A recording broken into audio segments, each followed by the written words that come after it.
नमस्कार मंडळी, welcome back to my YouTube channel.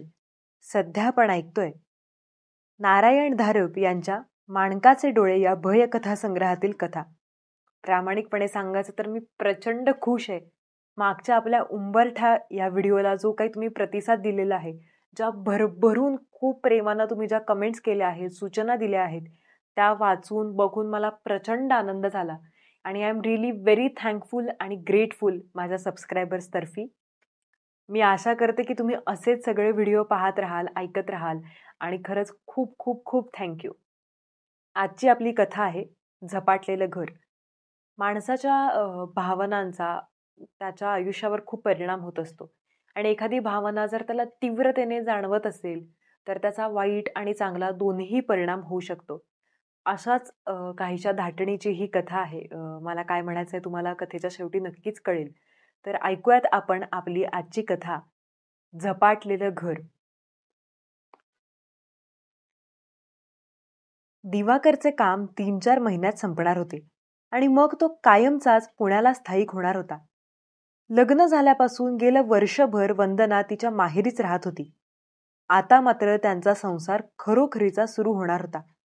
8 दिवसांची रजा काढून दिवाकर आला होता आणि दोघांनी मिळून अनेक जागा पाहिल्या होत्या. दोघांच्या आवडीनिवडी अगदी भिन्न होत्या. वंदनाला शक्यतो गावातली जागा हवी होती. मग एखादी खोली कमी असली तरी चालली असती किंवा एखादी लहानशी गैरसोयही तिने खपवूनही घेतली असती. त्या उलट दिवाकरला प्रशस्त जागा हवी होती. आसपास लोकांचा गलका नको होता. त्याची गाडी पार्क करायला जागा हवी होती. संध्याकाळचं बाहेर बसायला हक्काचं अंगण हवं होतं. त्याची भाड्याची, ॲडव्हान्सची, डिपॉझिटची किंवा पागडीची कोणतीही अट नव्हती. घरातली सूत्र कोणाच्या कलाने हलतात हे एजंटनं बरोबर ओळखलं होतं आणि तो त्यांना दिवाकरच्या पसंतीच्या जागा दाखवत होता. 61च्या प्रलयानंतर किंवा त्या प्रलयात नदीच्या काठाबरोबरच जुन्या पुण्याच्या सीमाही फुटून वाहत गेल्या. पुणे आता चारी बाजूला अस्ताव्यस्त, बेशिस्त असं वाढत चाललंय.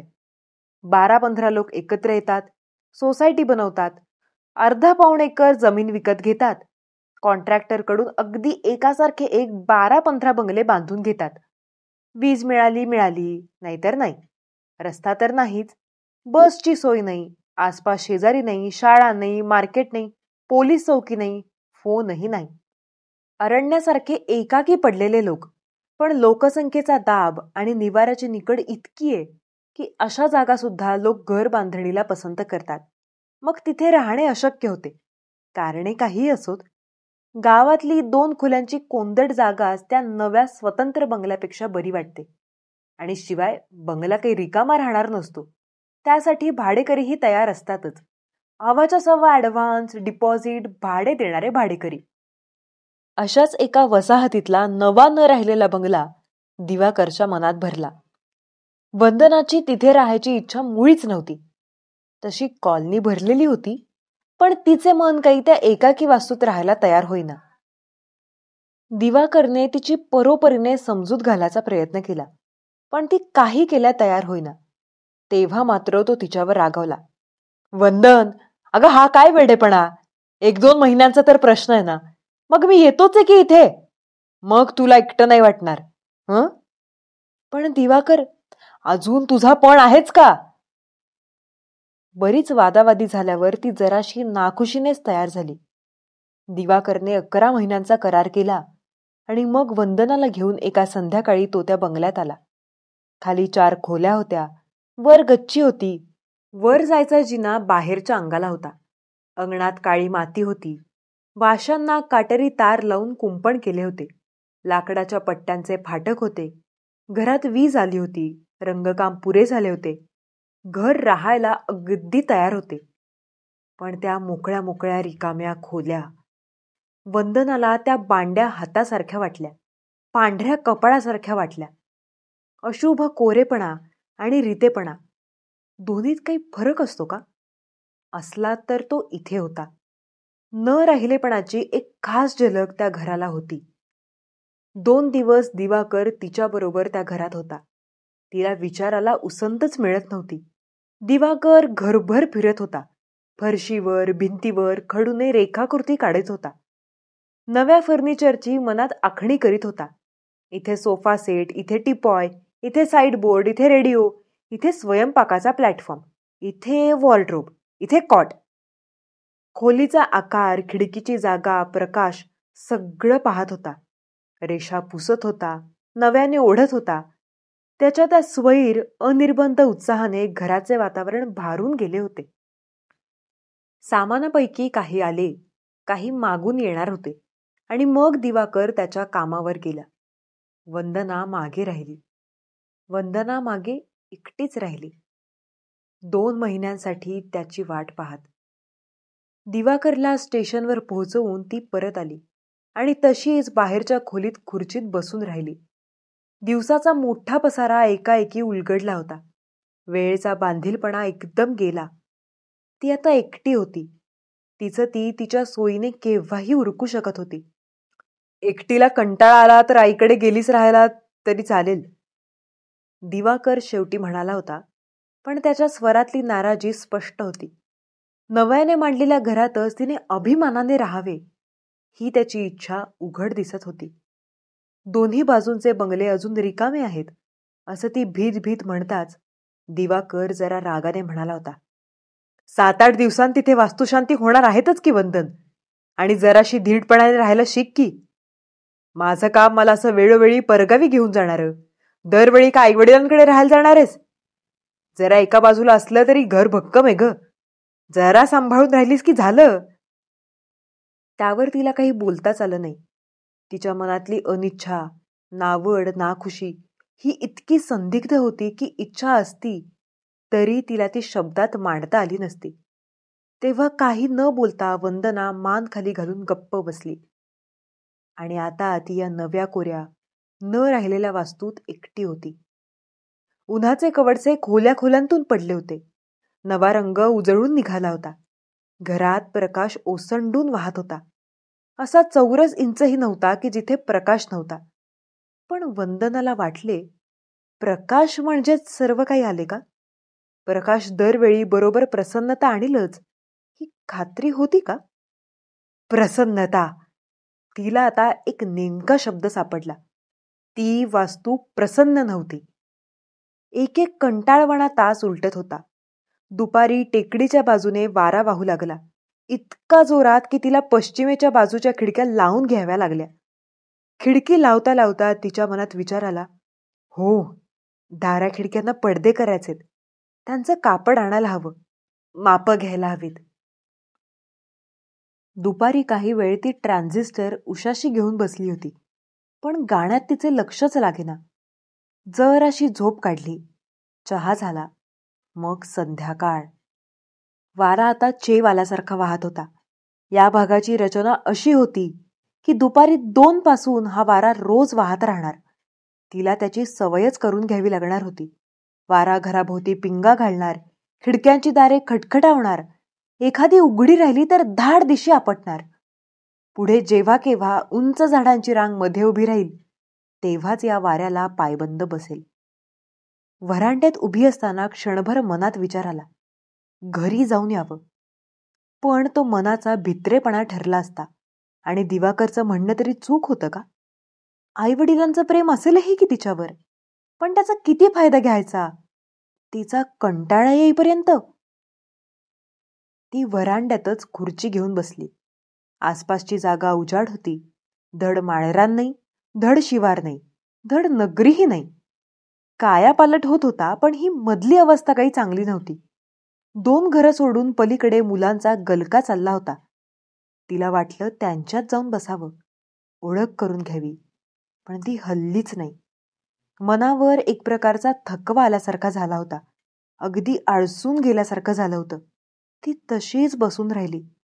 लांबवर झाडांची ओळ होती. त्यांचे शेंडे संध्याकाळच्या वाऱ्यावर डुलत होते. सूर्य क्षितिजाला टेकला तशी त्यांच्या हिरव्यागार पानावर एक सोनेरी झील आली. त्यामागोमाग तकतकीत हिरवा रंगही काळ्या रंगात मिसळून गेला. मग हळूहळू झाडांची रांगच अस्पष्ट झाली. प्रकाशाचं वर्तुळ अरुंद होत होत शेवटी तिच्यापर्यंत पोहोचलं. मग ती उठली आणि आत येऊन दिवे लावता लावता बाहेरची दारं खिडक्या बंद करून घेऊ लागली. मग मात्र तिला वाटलं, आईकडे गेलो असतो तर बरं झालं असतं. निदान शेजारच्या घरी तरी जायला हवं होतं. सारखा सारखा मानापमान कशाला मनात वागवायचा. वंदनाला त्या रात्री शांत झोप अशी आली नाही. नव्या घराबद्दल मनात जी नावड होती त्यामागे एखादी सुप्त भीती असण्याची शक्यता होती, जी तिला जागतेपणी जाणवली नव्हती, पण जी रात्री संकेत रूपाने स्वप्नात आली. रात्री नक्की काय स्वप्ने पडली हे तिला आठवत नव्हते, पण ती अनेक वेळा अस्वस्थ होऊन झोपेतून अर्धवट जागी झाली होती. पुसट आठवणी होत्या त्या. अंधारे बोळ, खोल विवरे, अडचणीचे माळे, बंद तळघरे, खोल विहिरी, कोसळते कडे अशा भयप्रद जागांच्या होत्या. सकाळ आली ती स्वच्छ सोनेरी ऊन घेऊन आली. रात्रीतले हे अभद्र विचार या सकाळच्या सोनेरी शहाण्या उन्हात कोठच्या कोठे विरून गेले. जणू या घराला दोन मुखवटे होते, एक दिवसाचा आणि दुसरा रात्रीचा. सकाळीच दिवाकरचे पत्र मिळाले. मनाची अवस्था संभ्रमित झाली होती की वंदना क्षणभर हातातल्या त्या पाकिटाकडे पाहतच राहिली. 1-2 सेकंद तरी ती मनाशी विचार करीत होती. अक्षर वाचता क्षणीच उमज पडायला हवा होता. त्याला काही क्षणाचा अवधी लागला दिवाकरच्या पत्राबद्दल, आणि मग त्याच्या आठवणी घोंघावत आल्या. जीव अगदी कासावीस होऊन जावा इतक्या तीव्र, डोक्यावरचे एखादे जड ओझे खाली घेतल्यासारखे तिला हलके हलके वाटत होते. जणू या क्षणापर्यंत ती मनावर हा कसला तरी अनामिक बोजा वागवीत आली होती. तिला वाटलं असं या क्षणी घराला कुलूप ठोकावं आणि सरळ दिवाकरकडे जावं. क्षणभर अगदी खरोखरच मोह झाला. मग नेहमीचा विचार आला, दिवाकर काय म्हणतील, त्यांना हे खासच आवडणार नाही. जरा हिरमुसल्या चेहऱ्यानेच तिने दिवाकरचे पत्र फोडले. तिच्या अपेक्षे इतकी किंवा त्याहूनही जास्त अशी अनेक प्रेमाची आवाहने त्यात होतीच. पण घरात राहायला तू जरा नाखुश होतीस, आठवतं? त्याने लिहिलं होतं. आता तुला घर आवडायला लागलं असेल अशी आशा करतो. मन जरा घट्ट कर की मग कशाला त्रास व्हायचा नाही. एव्हाना फर्निचर घरात यायला लागलं असेल किंवा एवढ्यात येईल. ट्रंकेत मूळ ऑर्डरची कॉपी आहे. त्यावर हुकूम सामान बनवलंय की नाही ही खात्री करून घेतल्याशिवाय पोच देऊ नकोस. पैसे तर लेक्याच्यानी अगदी घशातून ओरबाडून काढलेत, आणि आता मनासारखं सामान बनवलं नाही तर त्याचा घामच काढीन मी. पत्रातल्या या ओळी लिहिताना दिवाकरचा उभटसर चेहरा कसा कठोर झाला असेल ह्याची वंदनाला पुरी कल्पना आली. नाही, तिला दिवाकर परत येईपर्यंत तरी या बंगल्यातच राहायला हवं. मात्र ती उत्तरात लिहू शकेल, मध्येच रजा काढून एकदा येऊन जा ना, इथे फार फार एकटं वाटतं. तिनं तसं लिहिलंही. त्याच संध्याकाळी फर्निचरचा पहिला हप्ता आला. 2 पलंग होते, डायनिंग टेबल आणि डायनिंग चेअर्स होत्या. सामानाची यादी काढून सामान तपासून घ्यायचं ही सुद्धा वंदनाला एक डोकेदुखीच वाटत होती. आपल्या नव्या संसाराची ही पहिली वहिली सजावट, आपल्याला त्यात आनंद कसा होत नाही, ती मनाशी सारखी नवल करीत होती. पण मनाचा उदासवाणा, विरक्तपणा काही केल्या दूर होत नव्हता. त्या लोकांनी मांडले तिथेच तिने ते सामान राहू दिले. त्यावर एक फडके मारायचा विचार सुद्धा तिच्या मनात आला नाही. दुपारी जो गरम वारा सुरू झाला होता तो अजूनही वाहत होता. सावल्या जेव्हा जरा उतरल्या तेव्हा वंदना घराबाहेर पडली. अगदी नवख्या घरीच जायचं म्हणून तिनं केस व्यवस्थित बांधले होते. चेहऱ्यावरून पावडरचा हलकासा हात फिरवला होता, पण दरवेळी शरीराला दामटावं लागत होतं. 2 बंगले रिकामे होते. त्यांच्या पलीकडे कोणी फडणीस नावाचे लोक राहत होते. पाहुणे लोक आले होते का घरच मोठं होतं कोणास ठाऊक, पण अंगणात आणि आत खूप माणसं होती. गप्पा गोष्टी चालल्या होत्या. मोठमोठ्याने हसण्याचा आवाज येत होता. फाटकातून आत शिरतानाच वंदनाचं अर्ध अवसान गळलं होतं. त्यातून ती माणसं जरा जरी सौजन्यशील असती तरी तिला जरा समाधान मिळालं असतं. पण ती माणसं अगदीच तुटक, जेवढ्याच तेवढं बोलणारी निघाली. तिच्या अडखळत्या प्रस्तावनेला एकाक्षरीच प्रतिसाद मिळाला. तिला अशी अगदी जाणीव झाली की आपले अनपेक्षित आगमन हे त्यांना एक अतिक्रमण वाटते आहे. आपण जाण्याची ते वाट पाहत आहेत आणि आपली पाठ वळताच आपल्यावर टीका टिप्पणी घेऊन हास्याचे फवारे उडवणार आहेत. संकोचानं आणि शर्मेनं चेहरा आणि मान गरम झालीशी तिला वाटली. ताबडतोब त्यांचा निरोप घेऊन ती बाहेर पडली. लक्ष अर्धवट समोर अर्धवट मागे होते. जेव्हा कानावर मोठ्यांदा हसण्याचा आवाज आला नाही तेव्हा तिचे ताणलेले शरीर हळूहळू सैल पडले. त्यांना तरी दोष का द्यावा? माणसाची गरज त्यांना कुठे होती? माणसांची सोबतीची गरज तर तिची होती. सूर्य तिच्या पाठीवर होता. त्याच्या उन्हात तिच्या घराची तावदाने आरशासारखी चमकत होती, अगदी डोळे दिपून जाण्या इतपत. ती मधूनच समोर पाहत होती, मधूनच पायाकडे पाहत होती. कदाचित या लखलखाटाने असेल, कदाचित वाऱ्यावर हलणाऱ्या सावल्यांमुळे असेल, किंवा तीच थकली असेल. घराकडे पाहता पाहता एकदाच नाही तर 2-3दा तिला असं वाटलं की खिडकीत कोणीतरी उभं आहे, आपली वाट पाहत. अर्थात घरात कोणीच नव्हतं.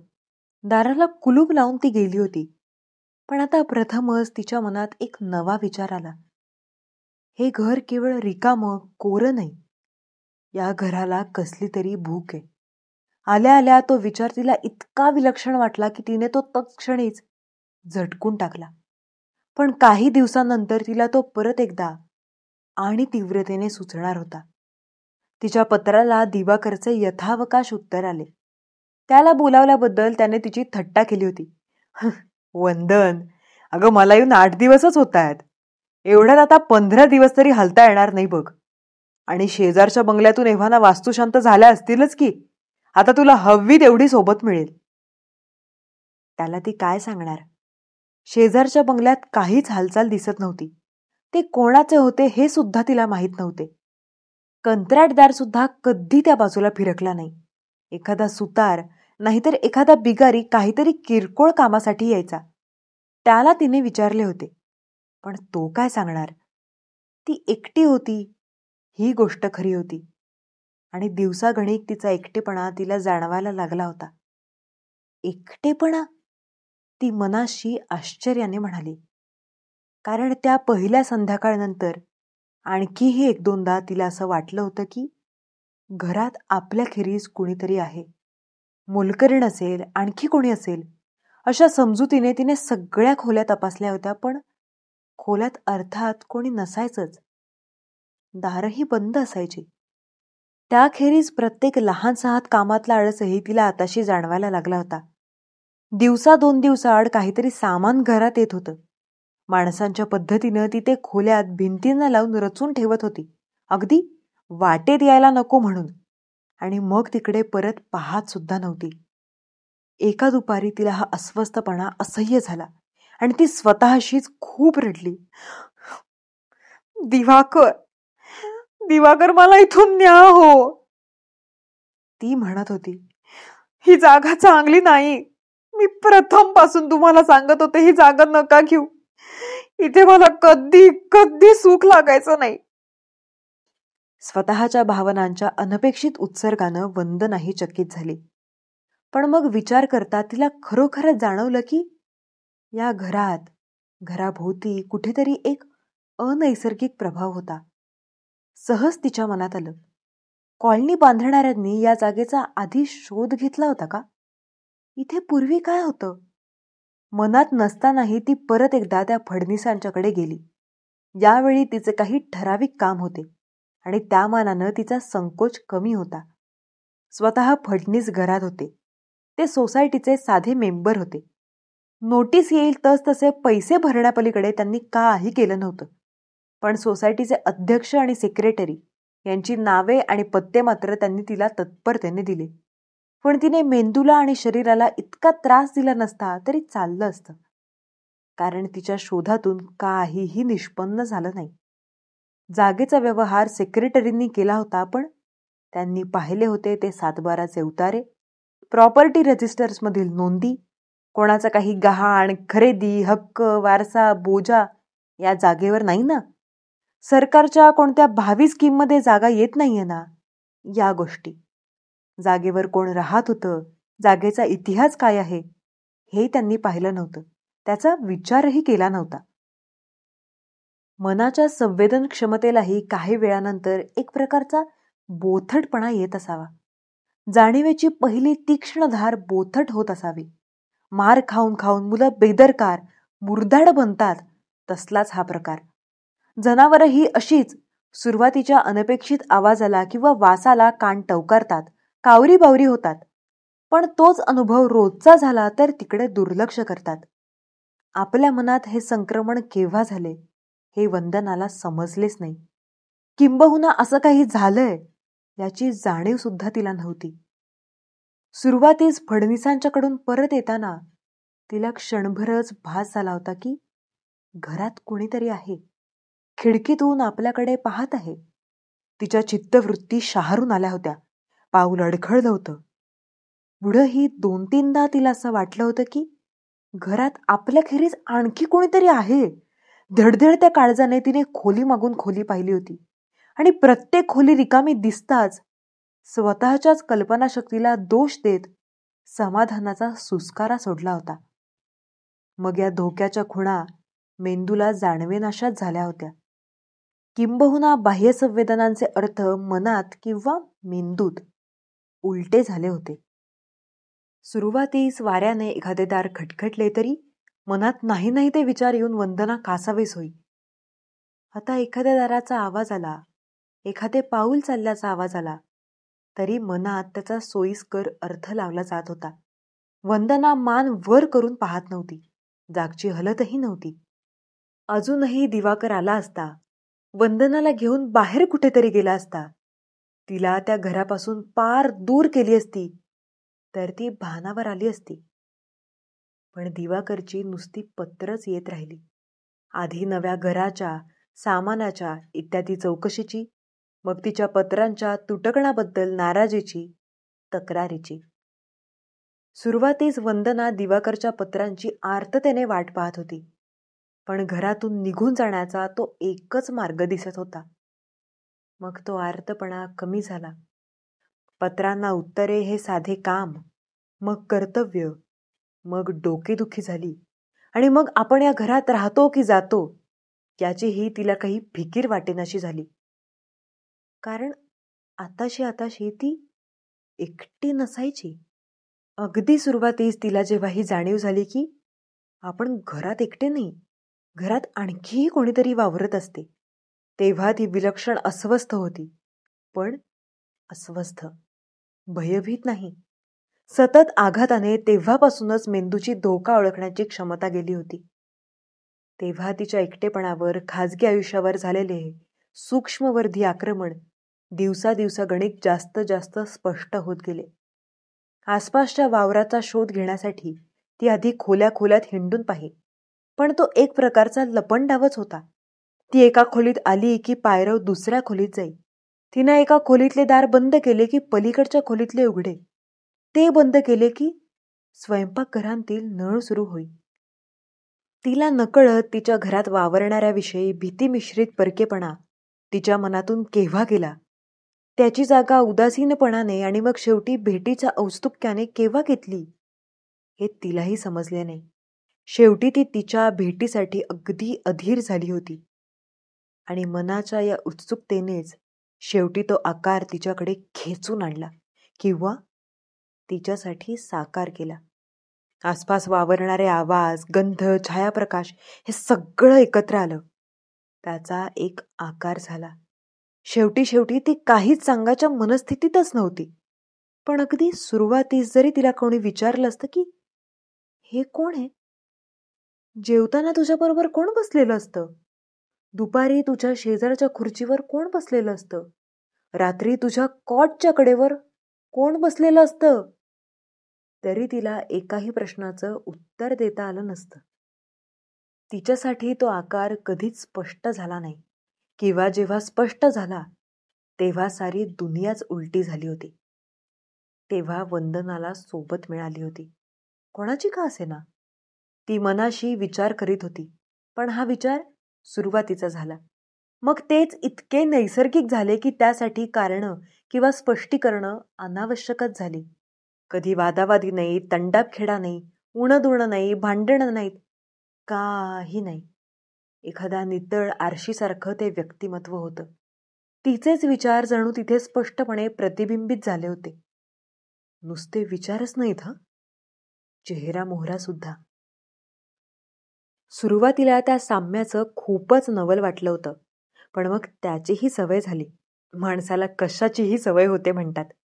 पण समोरच्या आकृतीत जसा जसा एक रेखीवपणा यायला लागला, तसं तसं तिला स्वतःला विसरभोळ्यासारखं व्हायला लागलं.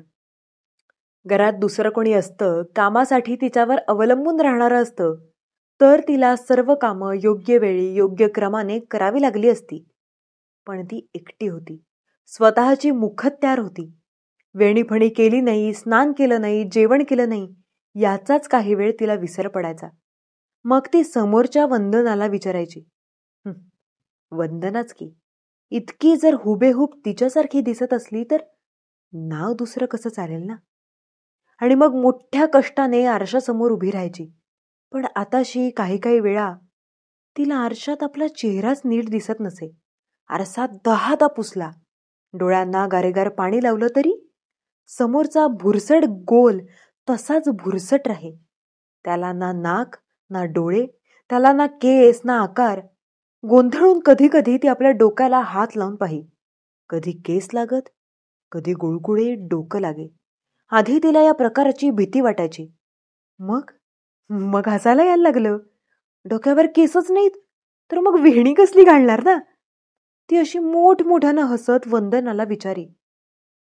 दिवसांची गणती तिला नव्हती, पण दिवस जात होते. दिवाकरची पत्र येत होती, पण तिला आता त्याच्यात व्यक्तिगत स्वारस्य राहिलंच नव्हतं. कधी कधी तर हा दिवाकर कोण हेच तिला आठवावं लागे. मग तिच्या ध्यानात येई, पण पत्राला उत्तर लिहायचं म्हणजे केवढी ती आता यात. मग ती ते पत्र शेजारच्या वंदनालाच देई. दोघी वंदनाच की, कोणीही उत्तर लिहिलं तरी सारखंच नाही का, असं तिला वाटे. पण या आठवणी ही हळूहळू पुसट होत चालल्या होत्या. त्यांच्या जागा नव्या आठवणी घेत होत्या. नव्या की खरोखरच्या जुन्या? इतके दिवस आत दबलेल्या पण पुन्हा एकदा सजीव होऊन वर आलेल्या. ती आता स्वतःला वंदना म्हणूनच घेत नव्हती. आपण वंदना आहोत की नाही याचीच तिला शंका येत होती. वंदना तर ती होती ना, ती घरात वावरणारी, ती तिच्याशी गप्पा मारणारी, ती खिडकीतून बाहेर पडणारी. ती स्वतः आरशासमोर उभी राहिली तर तिला एका भुरसट डागाखेरीज काहीच दिसत नसे. मग एखाद्या वेळी मनात फारच अस्वस्थता झाली तर ती चेहरा चाचपून पाही, पण चेहरा टणक गुळगुळीत लागे. डोळ्यांना हात लावायला जाई तर तिथे डोळेच नसत, नुसत्या 2 मोठ्या खोबणी. मग ती म्हणायची, डोळेच नाहीत तर दिसणार तरी काय. कधी कधी एखादी अगदी जुनी आठवण काट्यासारखी सलायची. ते आपले रूप, ते आपले यौवन, ती आपली प्रसाधने, तो आपला संसार, ते दिवाकर. दिवाकर, हो दिवाकरच की. पण ती शरीरावरून हात फिरवी. हातही एकमेकांना काट्यासारखे लागत आणि शरीराचा स्पर्शही काट्यासारखाच लागे. जणू तिच्या शरीरावर कपडे तर नव्हते, अस्थि मांस सुद्धा नव्हतं, नुसता हाडांचा सांगाडाच.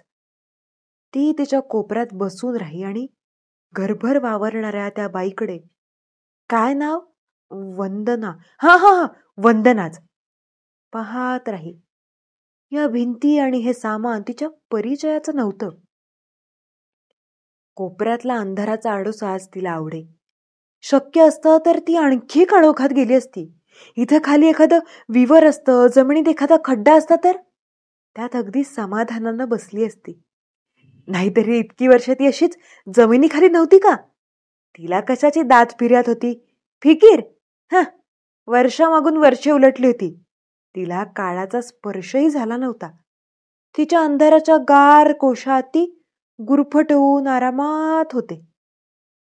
आता हे कोणीतरी आलं. तिच्या निवारात कुदळ घातली, हाडांचा चक्काचूर केला. किती प्रयासांनी तिने सर्व काही पुन्हा एकत्र सांधले होते, पण आता निर्विकार समाधान नव्हते. आता त्या फार फार पूर्वीच्या आठवणी मनात थैमान घालीत होत्या. एकाएकी घराच्या शांततेचा भंग झाला. दारावर धक्के येत होते. वंदना, ए वंदना! मोठमोठ्याने हाका येत होत्या. ती आत तिच्या कोपऱ्यात बसली होती.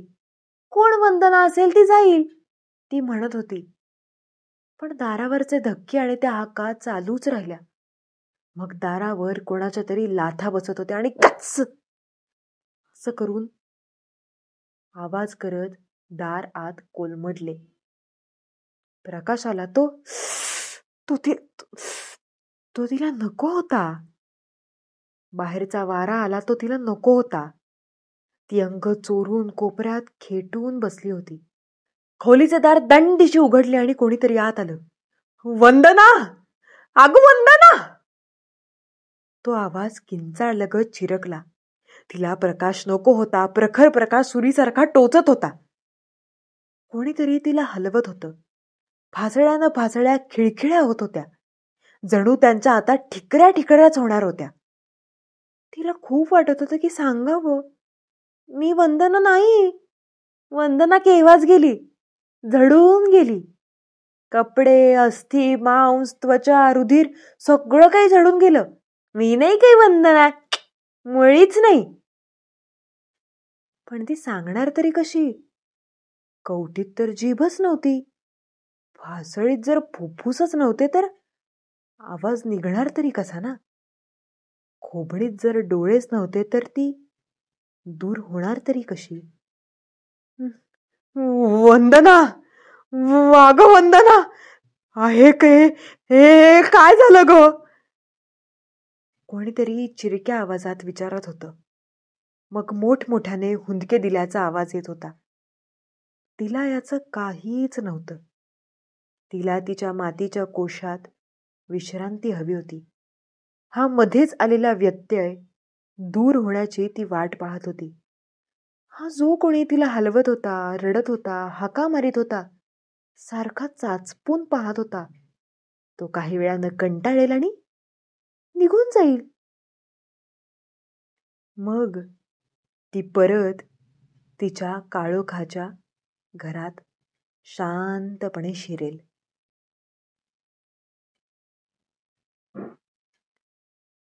ही होती आपली आजची कथा, झपाटलेले घर. वंदनाला एकटेपणाची जाणीव होती आणि ती जाणीव इतकी खोलवर होती की त्याने तिच्या मनावर भयंकर परिणाम केला होता. त्यामुळेच माणसाने त्याच्या भावनांकडे कधी दुर्लक्ष करू नये असं मला वाटतं. ती भावना तुमच्या मेंदूवर, मनावर किती परिणाम करते हे कदाचित तुमचं तुम्हालाही कळणार नाही. आणि असंच इतकं तीव्र टोकाचं कोणाला काही वाटत असेल तर आपण नक्कीच दुसऱ्या कोणासमोर तरी आपलं मन मोकळं करावं आणि स्पष्टपणे आपल्याला काय वाटतंय हे सांगावं. नाहीतर ती भावना तुमच्या मेंदूवर कधी अतिक्रमण करेल आणि तुमचं काय होऊन बसेल हे सांगता यायचं नाही. त्यामुळे मंडळी, काळजी घ्या. मेंटल हेल्थ आज जितक्या साधेपणाने आपण बोलतो तितकं ते सोपं नाही. त्यामुळे स्वतःच्या मनाची सुद्धा शरीरा इतकीच काळजी घ्या. भेटूयात लवकरच पुढच्या व्हिडिओमध्ये. व्हिडिओ आवडला असेल तर चॅनलला सबस्क्राईब करायला विसरू नका आणि भेटूयात लवकरच पुढच्या कथेमध्ये. थँक्यू.